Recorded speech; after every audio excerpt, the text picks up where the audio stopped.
മുഖ്യമന്ത്രി വിശദീകരിക്കുമ്പോൾ ഈ ഹുസൈൻ യൂത്ത് കോൺഗ്രസ് പ്രവർത്തകനാണ്.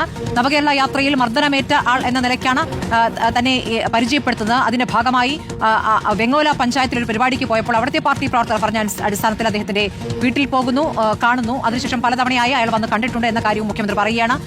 അതിലപ്പുറമുള്ള എന്തൊക്കെ വാസ്തവങ്ങളാണ് അപ്പോൾ നമുക്ക് മനസ്സിലാക്കാനായിട്ടുള്ളത്?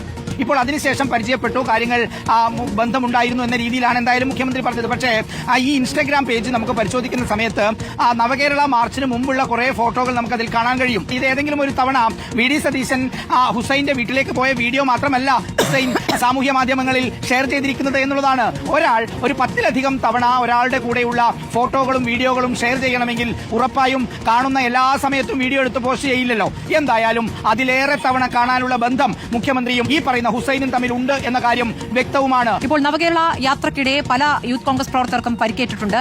ആ പരിക്കേറ്റ സംഭവം അന്നൊക്കെ വലിയ ചർച്ചയാവുകയും ചെയ്തതാണ്. അതിൽപ്പെട്ട ഒരാളാണ് ഹുസൈൻ എന്ന കാര്യമാണല്ലോ ഇന്നിപ്പോൾ മുഖ്യമന്ത്രി വിശദീകരിച്ചിരിക്കുന്നത്.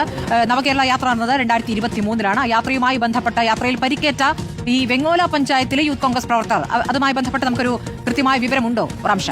ഈ നവകേരള സദസ്സുമായി ബന്ധപ്പെട്ട് പലയിടങ്ങളിലും ഇങ്ങനെ പോലീസ് ലാത്തിച്ചാർജ് നടന്നിരുന്നു. അത്തരത്തിൽ രക്ഷാപ്രവർത്തനം തുടങ്ങിയ കാര്യങ്ങളൊക്കെ നമ്മൾ അന്ന് ചർച്ച ചെയ്യുകയും ചെയ്തതാണ്. പക്ഷേ അതിന്റെയൊക്കെ ദൃശ്യങ്ങളും പൊതുസമൂഹത്തിന് മുന്നിലുണ്ട്. ഇവിടെ ഈ ഒരു പ്രശ്നം ഈ പറയുന്ന ഹുസൈൻ അദ്ദേഹം ഈ നവകേരള സദസ്സുമായി ബന്ധപ്പെട്ട് കരിങ്കൊടി കാണിക്കുന്നതിന്റെയും പിന്നീട് പോലീസ് അറസ്റ്റ് ചെയ്ത് കൊണ്ടുപോകുന്നതിന്റെയും എല്ലാം റീലുകൾ സോഷ്യൽ മീഡിയ ഹാൻഡിലുകളിൽ അദ്ദേഹം തന്നെ പങ്കുവച്ചിട്ടുണ്ട്. അതിൽ നിന്ന് നമുക്ക് വ്യക്തമായി കാണാൻ കഴിയുന്നത് അദ്ദേഹം ബസ് വരുമ്പോൾ, അതായത് നവകേരള സദസ്സുമായി ബന്ധപ്പെട്ട് മുഖ്യമന്ത്രിയും മന്ത്രിമാരും സഞ്ചരിച്ചിരുന്ന ആ ബസ് റോഡിലൂടെ കടന്നു പോകുമ്പോൾ സൈഡിൽ നിന്നും കരിങ്കൊടി കാണിക്കുകയാണ്. അദ്ദേഹത്തെ ഒരു പോലീസുകാരൻ പോലും തടയുകയോ മർദ്ദിക്കുന്നതോ നമുക്ക് ആ ദൃശ്യങ്ങളിൽ കാണാൻ കഴിയില്ല. എന്ന് മാത്രമല്ല, അതിനുശേഷം ഇയാളെ അറസ്റ്റ് ചെയ്ത് പോലീസ് വാനിൽ കയറ്റി കൊണ്ടുപോകുമ്പോഴുള്ള ദൃശ്യങ്ങളും അദ്ദേഹം തന്നെ അദ്ദേഹത്തിന്റെ സോഷ്യൽ മീഡിയ ഹാൻഡിൽ റീൽസുകളായി ചിത്രീകരിച്ച് പോസ്റ്റ് ചെയ്തിട്ടുണ്ട്. അതിനുശേഷം ബസ്സിൽ നിന്ന് ഇറങ്ങി നടന്നു പോകുന്ന ദൃശ്യങ്ങൾ ഉൾപ്പെടെ ആ റീലിൽ നമുക്ക് കാണാൻ കഴിയും. അവിടെ എവിടെയും ക്രൂരമായി മർദ്ദനമേറ്റ് ചികിത്സയിൽ കഴിയേണ്ടി വരുന്ന നിലയിലേക്ക് മർദ്ദനമേറ്റതിന്റെ ഒരു ദൃശ്യങ്ങളും നമുക്ക് കാണാൻ പറ്റില്ല എന്നതാണ്. പക്ഷേ മുഖ്യമന്ത്രി ഇന്ന് വാർത്താ സമ്മേളനത്തിൽ പറഞ്ഞത് വളരെ ക്രൂരമായി ലാത്തിചാർജിൽ ഇദ്ദേഹത്തിന്,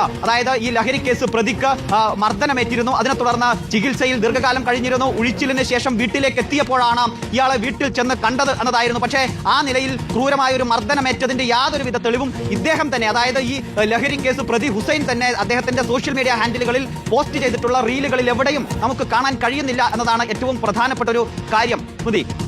നവകേരള സദസ്സ് നടന്നത് 2023 നവംബർ 18 മുതൽ ഡിസംബർ 23 വരെയായിരുന്നു. എറണാകുളത്ത് നടന്നത് ഡിസംബർ 7 മുതൽ 10 വരെയാണ്. എന്നാൽ അതിനു മുമ്പ് 2023 ഒക്ടോബർ 21-നും 30-നും പ്രതിപക്ഷ നേതാവായിരുന്ന വി ഡി സതീശനുമായുള്ള ഫോട്ടോ മുഹമ്മദ് ഹുസൈൻ പങ്കുവച്ചിട്ടുണ്ട്.